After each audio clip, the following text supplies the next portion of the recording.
Continue. Point na napanood niya yung amin siguro. Sama, hindi ko alam, hindi ko na natanong kung paano niya nalaman. But Napanood yung amin? Di ba kasi nungalingan? Kalokohan, napanood yung amin? Ngayon lang? For October, November, December, January, February, March, April, May, June, July, August, 10 months? Ngayon lang napanood yung sa inyo? yung letter na sinulat sa amin, doon nag-trigger yung lahat. Siguro hindi pa rin niya napapanood yung mga... Kaya nga, Ramil Cana, bakit si Cathy Binag siyang nagpresente patawag sa Senado, Kongreso, bakit ayaw nila gawin tungkol sa droga? Exactly, that's the point. Yun yung sinasabi natin. Sila Saya Ruth, sila Michael Ma, yung Alitagtag, yan si Cathy Binag, presenting herself, hindi nila pinapansin. Hearing na ginagawa sa human rights, sa public order, sa dangerous drugs. Dito lang niya napanood siguro na nabuo yung quad. So siguro naisip niya, ito lang ang paniniwala ko na siguro na nung mapanood niya, nagkaroon siya ng chance na nagmamatch doon sa kanyang ginawang retraction. Kumbaga parang nagkaroon po siya ng lakas ng loob. Sa marites niya, ganun. Yung Michael Yang Di ba? Ito si Cathy Binag, meron siyang sinasabi na ebidensyang hawak niya. Oo. Yung kay Michael Ma, nasaan yun? May ebidensya din yun. Nasaan? Tapos ito, na hearsay lang, in-entertain ninyo. Ano na nga namin, isinupina, kinoncept na nga namin eh. Nung una, lamang invitation, 2 invitation yon. So it takes us, pwede na kasi manood habang nasa kulungan, maluwag na. Ayun lang. Like 2 or 3 weeks. Tapos, nag-Koshokos order. So another week na naman yon. So nung hindi talaga nagparamdam o whatever, walang sulat o whatever, so kinoncept na namin si Michael Yang. Siguro doon niya na nakita. Tapos nabuo yung Quadcom because may interlocking na mga issues na common denominator. Panay Chinese kasi ang common denominator. Panay Chinese ang common denominator. Tignan ninyo. Bakit panay Chinese? Yung kay Saya Ruth nga hindi naman Chinese yun. So wag kayong masyadong racial discriminatory. Panay Chinese. Magsiset niyan hindi magandang president sa mga susunod pang mga pwedeng maging turista natin na mga Chinese, ganun. Hindi, ganun. Delikado tayo sa Pilipinas kasi pag Chinese, may label na durugista tayo, parang ganun. Na ginawa yung sa mga lupain na pinamimili, panay Chinese, yung sa pogo ng mga kriminal. Panay Chinese kaya nga sabi namin. Panay Chinese, mga businessmen ba natin? Panay Chinese. Paano yan? Spy na ba sila, ganon? Actually, doon kami nakapokus Hindi nga to sa drugs pero merong drugs So, nag-blow out na lang yung para lumaki na lang yung issue. Kung nandun po ba sa sulat niya sa inyo, meron pa siyang mga nailagay doon na hindi pa niya naisisiwalat dito sa unang pagharap niya sa komite? Basically, yung mga sinabi niya sa hearing, yun na yung nakalagay so ngayon nasa pa siya, nasa Bucor pa siya kasi nga under siya ng jurisdiction ng court, and we're trying to have a jurisdiction over him. Ito nga yung tanong. Nasa Bucor kasi nasa under siya ng korte. Bakit nung sa Alitagtag, anong sabi ni Abalos? Mr. Chair, pwede bang wag muna natin pag-usapan ito kasi ito po ay iniimbestigahan pa lang at ito po ay didinggin pa sa korte ito.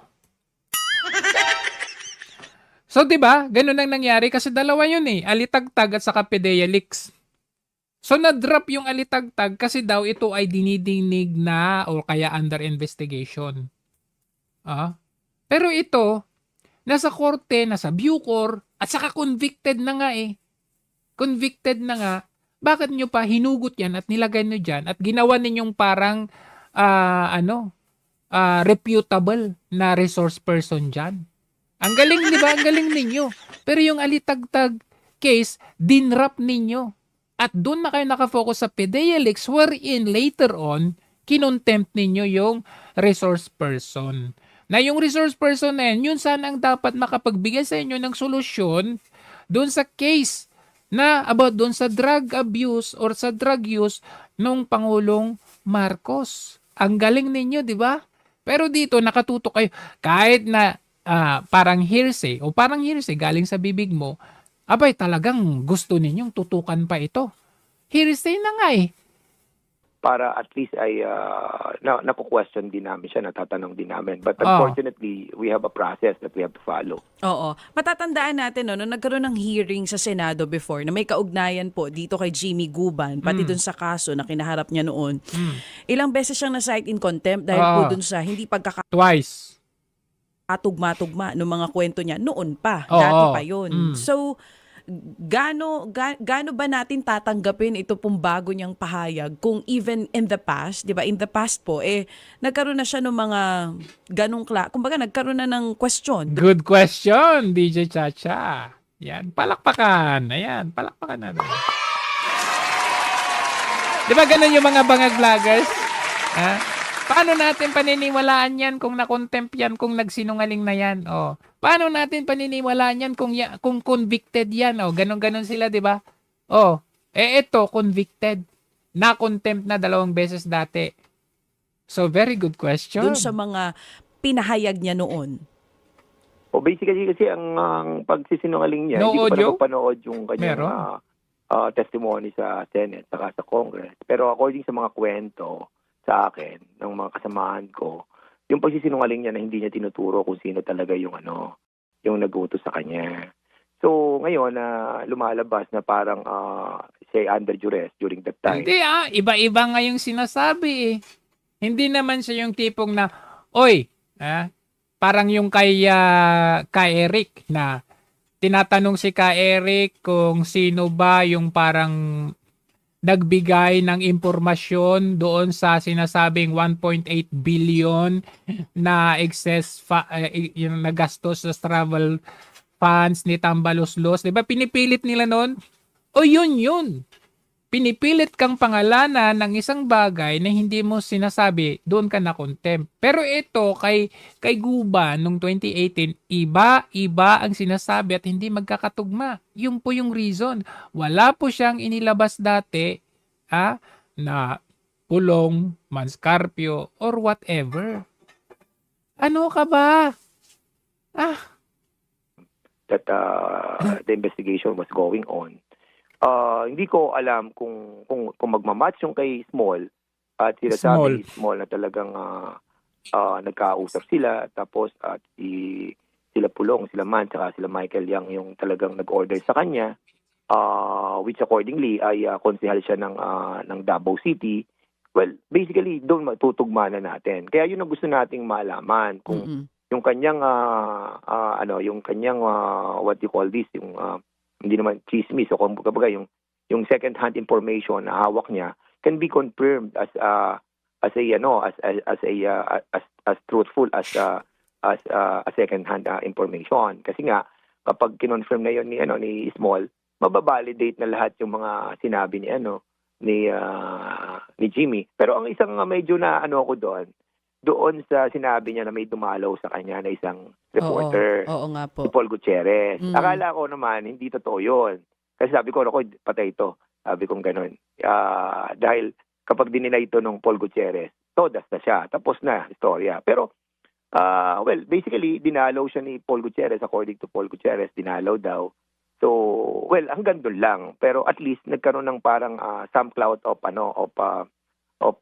parang reality na talagang dumalaw nga. Pero yung pinag-usapan, that has to be confirmed by somebody else. For example, yung sino ba yung sinasabi niya na what do you call this, yung employee ng Blue Ribbon Committee. Kung mako-confirm yun, na dumating talaga doon at nadinig yung usapan, basically yun, talagang mako-confirm natin na totoo yung sinasabi ni Jimmy. So, ibig sabihin, hindi pa ninyo nako-confirm. Lahat ng ito, in-entertain ninyo, pero lahat ng ito, hindi ninyo verify, hindi ninyo kino-confirm pa. Kung may record ba kayo, yung pagdalaw ni Paul Gutierrez, kung may CCTV, anong pinag-usapan, tinanong nyo si Paul Gutierrez, kay si Small, kung sino man yan, hindi ninyo kino-confirm, Pero basically, ang ginawa ninyo, in-entertain ninyo itong taong ito. Na itong taong ito, ulitin ko, convicted na po. 2 beses pong na-contempt sa pagsisinungaling under oath. Mismo si Senator Gordon, na alam naman natin na may problema sila ni Tatay Digong. So doon pa lang, halata na politika na kayo. Bakit? Hindi ninyo verify. Kumbaga, marites. There are these people waiting for you guys to hear them out. Katibinag, okay? Alitagtag, where's the update? Itong si Michael Ma, nasaan ang mga ito? But you, marites na ito, since you are linking this to the President Duterte or sa mga Dutertes, here you go, ang bibilis ninyo. Even the media, ang bilis pumick up. Opo, so Congressman, kailan po ulit ang inyong next hearing po, sir? Sir, mga ano po yan, mga Wednesday o Thursday. Mamaya po, mag-meeting po yung Quad leadership para at least malaman po namin ano yung mga issue na we need to tackle first. Kasi nga, yung na-overpower kami nung kay Jimmy, so babalik kami doon sa bang issue na more... na-overpower kasi hinayaan ninyo. Well, same as is portal. Kasi meron kayong kasi kung titingnan ninyo, balikan natin yung kanyang pahayag. Tingnan ninyo kung gaano siya yung kanyang conviction dito sa kanyang mga sinasabi. Talagang accounts ni Chairman Carabs Paduano and all the incorporators are Chinese. All the incorporators are Chinese. Mga politiko naman na pretending to be Filipinos but supported by a company owned by China or affiliated with China. China. Naalala niyo po ba yung China. mga tarpaulin na ganito? Pati ito. 'Di ba? Isang distrito ito, politika ito. May usap-usapan na ito ay inilagay nung katunggaling politiko para sabihing pro-China yung kalaban para matalo sa eleksyon. O ikaw, okay, kinuha mo ito as isa sa iyong reference, alam mo naman na ito ay pamumulitika. So ibig sabihin, namumulitika ka. Ngayon, naguhugas ka ng kamay. Na kung saan gagawin tayong probinsya ng China. Ikaw maniniwala ka? Na kayang gawin ng China, gawin tayong probinsya? Congressman ka, naniniwala ka na pwede tayong maging probinsya ng China? What the? This is a mind setting. Mind setting daw, mind setting. Mind conditioning. Ilan pa kaya ang alis ko sa ating mga elected officials? Ilan pa kaya sa kanila o sa amin o sa atin dito ang supported directly or indirectly by the wide, comprehensive mobilization of their different elements to perpetrate their intention to control our nation and invade us. To control our nation or invade us. Tapos sabi niya doon kay DJ Chacha, hindi naman politika yun. Nataon lang na ganito, may sumulat itong si Guban. So, in-entertain namin. Pero dito sa kanyang privilege, the mind setting to invade us. Kala mo kung nationalistic, no? Without firing a single bullet. Grabe. Artista, no? Invade us without firing a single bullet. Wow. Pati na ang iniimbestigahan natin dito. Sinabi, SMNI. Kasi SMNI, may connection sa CGTN na China government control.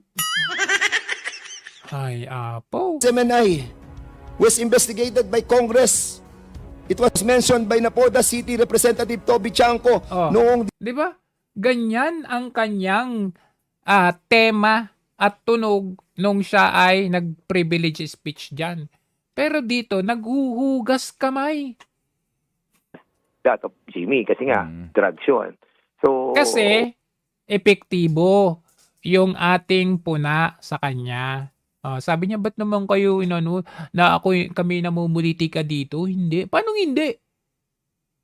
You trying to tell the people na China is trying to invade us without firing a single bullet is pamumulitika po yun.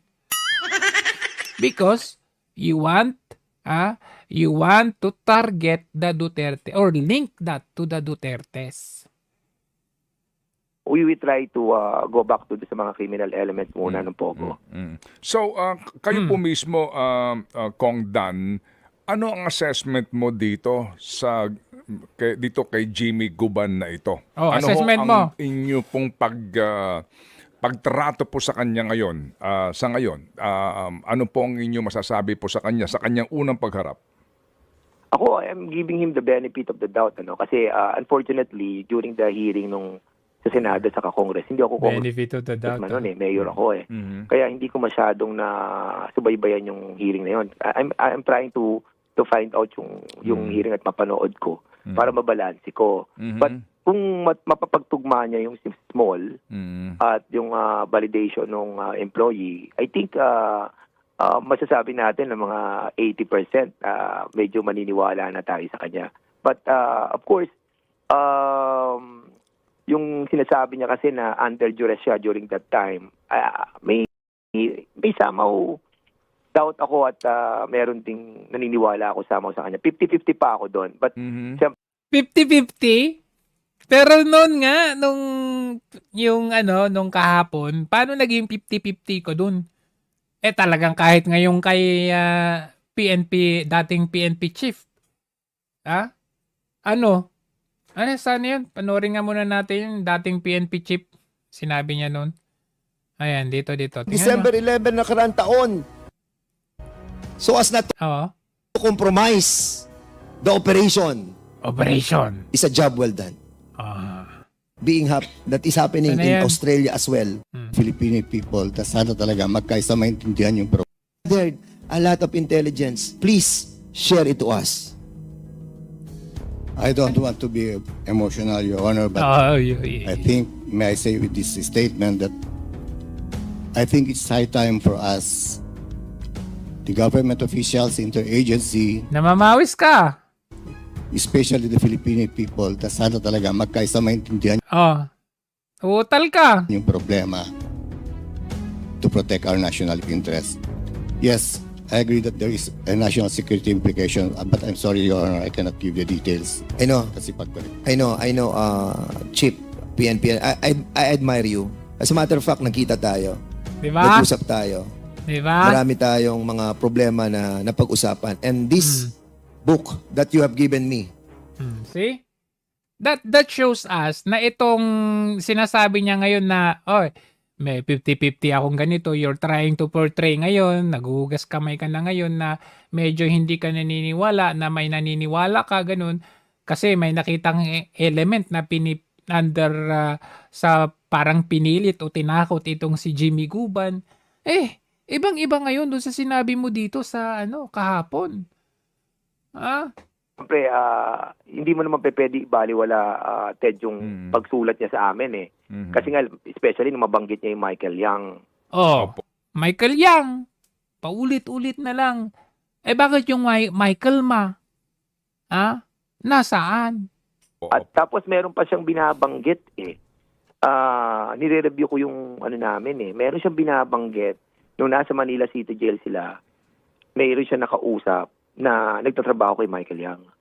So yun yung tipong kailangan nating to dig deeper. Opo. Pero paano naman yung nagtatrabaho kay Marcos Jr.? Yung special envoy to China na si Michael Ma? LinkedIn yun Bakit hindi?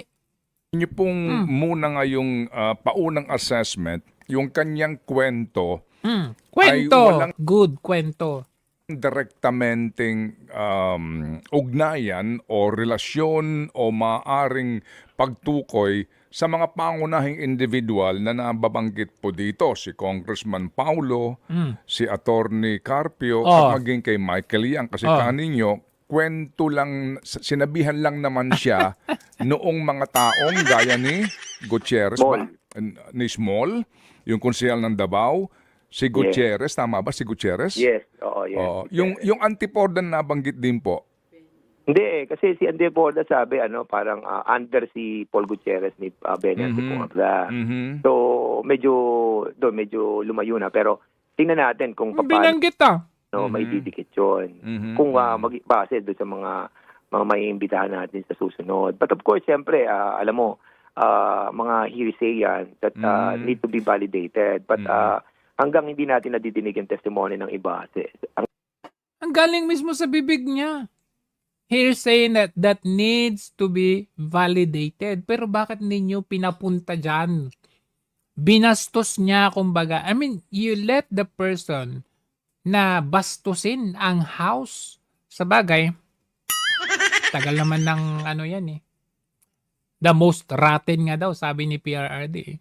Okay lang siguro, nabastos-bastusin.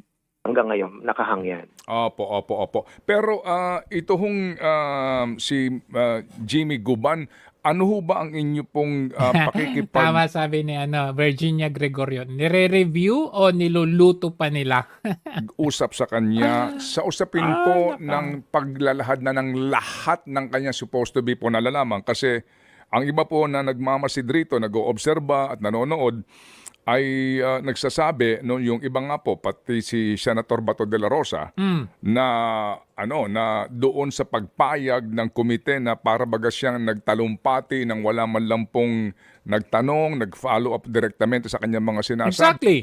Tinayaan po ang mahaba niyang tila talumpati ay para bagang ang dating po sa kanila dito po sa mga taga Davao parang planted yung po ang dating. Hindi, kasi kung madidinig nila yung aming last hearing sa Congress, yung aming organizational meeting. Organization ng mga WADCOM, ganon? Kami ng pamantayan doon. Ang pamantayan namin, kapag merong resource speaker na magsasalita, let him speak first. Wow! Parang first time yun, no? Parang first time kong narinig yan sa inyo. Let him speak first. Walang interruption. And wow! Ay, ginawa ninyo kila ka Eric, kaya Doc Lorin Badoy. And the rest? Anong ginawa nyo? Kung mapapansin mo, lahat ng mga congressman na nagtanong doon, walang nag-interrupt. Kasi nga, naging policy namin, doon sa first hearing, makikita naman yan sa video na sinabi namin doon na walang mag-interrupt kapag may nagsasalita. Unless na matapos, saka lang tayo magtanong ng question. Unless na matapos, galing sa'yo, talagang kinain niya ng buo yung halos quad committee na yun. Napahaba. Di ba ganun kayo? Lalo-lalo na si Akop. Yung kayo dyan talagang i-interrupt niyo kung sinabi niyo medyo mahaba yan. Kung talaga kayo at alam niyo na hearsay. Wala man lang nagtanong sa inyo. Jimmy,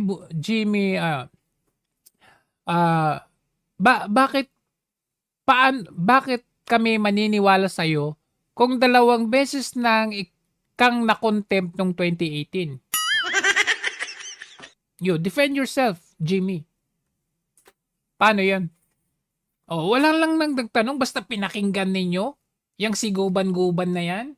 So basically yung nangyari sa amin doon, sinunod namin yung pamantayan namin. Wow. Otherwise, you will be reminded by the chairman not to interrupt our resource person. Especially yun yung binabasa niya yung kanyang first time niya na yung kanyang affidavit kasi yung mga tinura niya sa pagsasalita niya form part of the affidavit eh. Ngayon kung magi-interrupt kami, part of the affidavit o part of the script? Sabihin niyo totoo.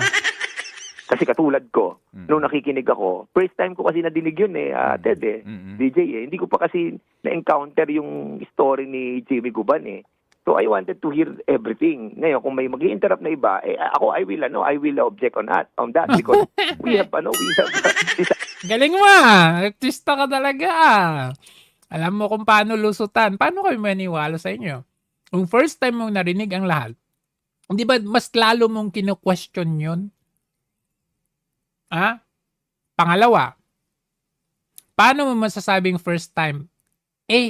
Kayo na mismo ang nag-hearing niyan noong 2018. Andiyan pa sila ako. 2018, hiniring ninyo. Paano naging first time sa inyo? Sino niloloko ninyo? Decided on our prior meeting that nobody will interrupt the resource person. And those who are interpolating. Okay, sige po. So, kailan kayo magdidesisyon po, Kong, sa mga iimbitahin sa next hearing po ninyo? So far, doon ba sa, automatic ba yun sa mga binanggit na si Congressman Paulo, Attorney Carpio, automatic ba ho yun na iimbitahan po, hindi pa? Hindi pa po. Mamaya siguro we will finalize yung mga iimbitahan. Basically, we will try to prioritize siguro. Imbitan nyo kaya si Cathy Binag. Baka may connection. Hindi natakel kasi nakakahiya din dun sa mga ibang. Kasi hindi malayo eh. Jimmy Guban, Cathy Binag, medyo lang naman. Congressman that they have the issue about yung equally important matter. Opo. Sabi nga namin nung nagkatapos ng meeting na hindi na na-topic yung ganito, nakakaya din sa mga resource person. So sabi ko nga, sige. Nahiya pa. First time kong narinig yan, nahiya kayo sa resource person. Yung ginawa nyo kay Eric, Doc Lorimbado, binastos ninyo. Halos harap-harapan in front of the nation ng pag-contempt at pagbastos ninyo. I-prioritize natin yon. Kung kakasya pa yung kay Jimmy, ipasok din natin. But of course, napaka-importante nung kay Jimmy. But sabi ko, Wala ka nahuli kayo sa sarili ninyong napaka-importante yung kay Jimmy. So, kailangan yung mga iimbitahan natin is magko-collaborate doon sa mga sinasabi. Kailangan yung mga iimbitahan natin dapat yung kokontra kay Duterte. Otherwise, walang saysay yung ating yung magiging hearing kay Jimmy. Otherwise, walang saysay yung ating game plan. Opo. Di ho ba ang issue dito yung smuggling gamit ang magnetic filter, lifter para ho pagsidla ng shabu? Yes, sir. Oo, yun po. So, dati po... Ay, saka hindi lang po yun, kasi mayroon siyang binabanggit doon that chinek ko yung news noong 2018, meron siyang binabanggit na 2,000 containers nawawala, 22 shipments. So, meron ako nabasa na isang noong 2018, October ata yun, 600 containers talaga nawala doon sa Tapos meron pa ako isang nabasa na 200 containers din nawala. So basically, yung mga containers na sinasabi niya na nawawala, nagmamatch dun sa news. And siguro, this can be confirmed by the custom pag inimbitahan namin. Pero kasi isipin mo, meron ding nasunog noon during that time. Meron siya sinasabi na nasunog na sinunog intentionally. So yun ang gusto natin malaman kung ano yung mga bagay na nasunog dun. Opo. 2018 nga, dininig na nga yan. Ano ka ba? Convicted na nga yan Kung tutusin, tapos na ang problema niyan. Kasi convicted. My God. Binalikan yung 2018. And sige, sabihin na natin, okay, meron kayong na-miss out nung 2018. After 2 years, ngayon lang ito papansinin. Sino maniniwala? Pero maliban doon, yung magnetic... Yung pagtanong ni Ted Filon, medyo duda lifter na ito, na dati na pong naimbestigahan nga ng both houses, inyo hong ipapakuha ang mga records nito? I hope na pwede pa natin malaman kung ilan pa yung mga dokumento na available sa custom para makita natin kung magmamatch doon sa sinasabi ni Jimmy. Pero yung kasi basically alam naman natin na may pumasok talaga na magnetic lifter at meron talaga nakitang shabu. Doon pa lamang sufficient na yun, I think. Kaya nga sufficient na nga Kaya nga tapos na Sufficient na and heard and decided in court. Kaya convicted. So, what is the essence na ito ay lumalabas muli ngayon? At nagkaroon ng bagong development in the name of Kong Pulong, Mans Carpio, at saka si Michael Yang. Di ba ang galing? What a coincidence. Dalawa ho kasi itong magnetic lifter na issue. Yung actual po na nahuli, dito po sa Pantalan, at saka po yung doon sa Cavite na wala ng laman. Correct. Di ho ba? Ano ba kwento dito ni Mr. Guban? Naikwento niya ba? Kasi napanood ko yung portion ng kanyang salaysay. nakwento niya ba, sino ho talaga ang nagpa-release sa Bureau of Customs at that time nitong magnetic lifter na nakuhanan po ng Shabu kasi dumadaan ito sa x-ray At sa halip nga po na red, na-clear ka agad ito. Nabanggit niya ba kung sino talaga ang responsable doon sa loob ng customs? Well, ang sinasabi niya, itinawag sa kanya ni Asierto yon na may papasok na ganong kargamento na shipment. So basically sinasabi niya, ang kausap nga niya, si Small, na sinasabi sa kanya, paluwag, luwagan mo yan. Dahil yan kay kay Hans yan, kay Pulong yan, kay Michael Yang yan. So yun na sinasabi niya na kaya niluluwagan niya. But of course, hindi lang yung magnetic lifter yan. Ted, kasi nga sinasabi niya merong almost 2,000 na containers ang nawawala. So basically, hindi lamang yon. But of course, ang binabanggit nung konsihal ay yung mga tao na yon. So yun ang dapat nating malaman. Okay. Sige po. Kasi nga din, kako, kung talagang gusto ninyo mag-backtrack din dito, maganda rin nga siguro na maimbitahan nyo at that time para ho to corroborate his statement na ito'y pinalusot dahil po sa isang tawag, yung mismong tao na in charge dito po sa supposed to be x-ray clearance. Kasi meron diyang isang ahensya na sila ang nagka-classify sa mga kargamento. Yes. Di ba? Kung dadaan ka ba. Actually, sinabi yan gusto nilang i-backtrack. Kung gustong i-backtrack. Yun, Ted. Ang sinabi niya doon, matatawa ka Kasi meron daw iba-ibang unit yan, ahensya na dinadaanan. Pero binabayaran 50, may binabayaran 30, may binabayaran 20. So yung sinasabing mong yun, lumabas yun. So, basically, siguro dapat din natin mapatawag yun. Kung sino yung mga ahensya backtrack, mapatawag, daanan bago magkaroon ng green light.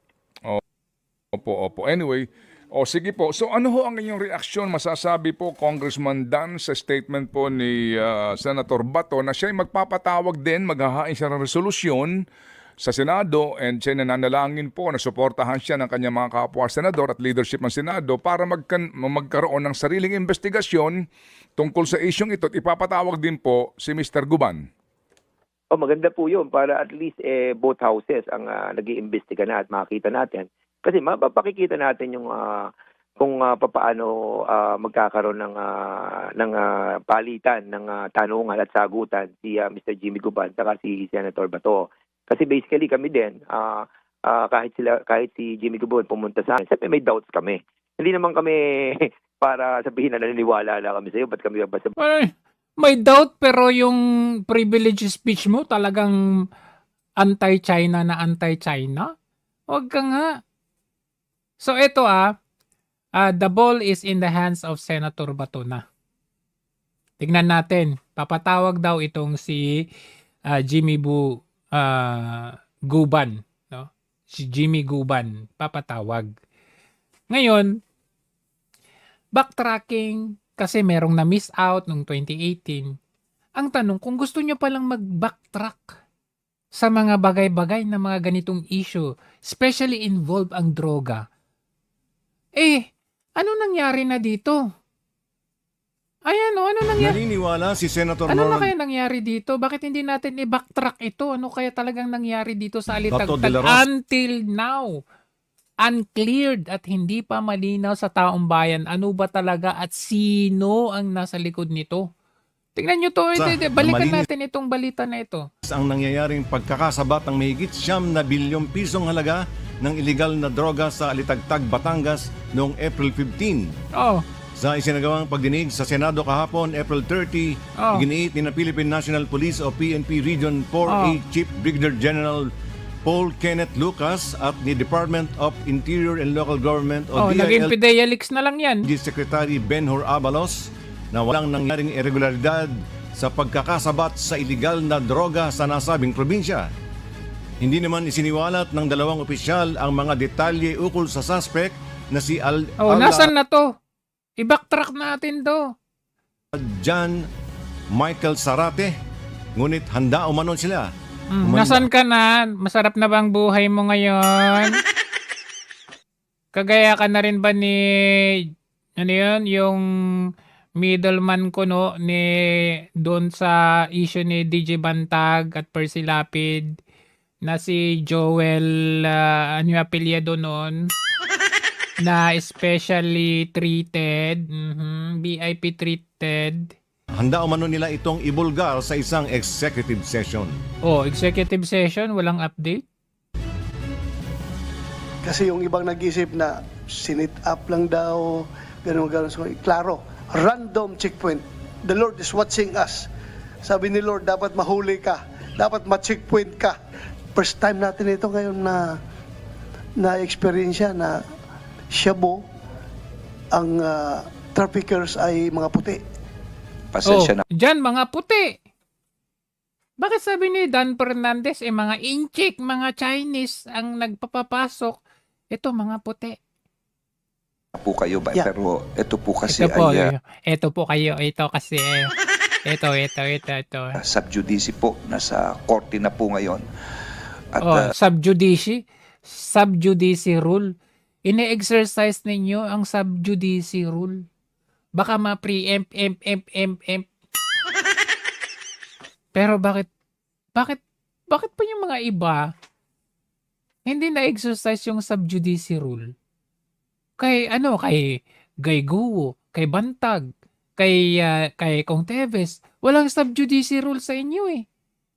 Pero pag alam ninyo na ito'y pumapabor sa inyo, we are exercising the subjudice rule. Just like yung what happened dun sa anak ni Remulla. Wala tayong narinig. Kasi daw, baka ma-preempt kasi nasa korte na, subjudice rule. Tapos mabali-balitaan mo, nakalaya na. Galing. Kami po'y nag-iingat lang at gusto po namin talagang makulong lahat ito. Yung makulong? Nasaan kaya yan? Is nasa court and there is an ongoing case build-up with the Department of Justice dito po sa pangyayaring ito, Your Honor. Sorry po. Hanggang ngayon, galit na galit sa mga Chinese. Ngayon pala, ibang nationality ito, mga puti. Yun. Hindi nagalit sa Chinese ito, mga puti. This is a new monster. Na discover natin. Ito pa. Last na to. Nasaan na yan? Ito. Iniimbestigahan na ngayon ang yateng posibleng... Nasaan na yung yateng yan? Ang connection ng yate doon sa van, putol. Wala tayong makitang connection nung sa yate at saka yung sa van. Puslit sa Batangas, yung mahigit 1 toneladang shabu nitong Lunes. Nakatutok si June Veneracion.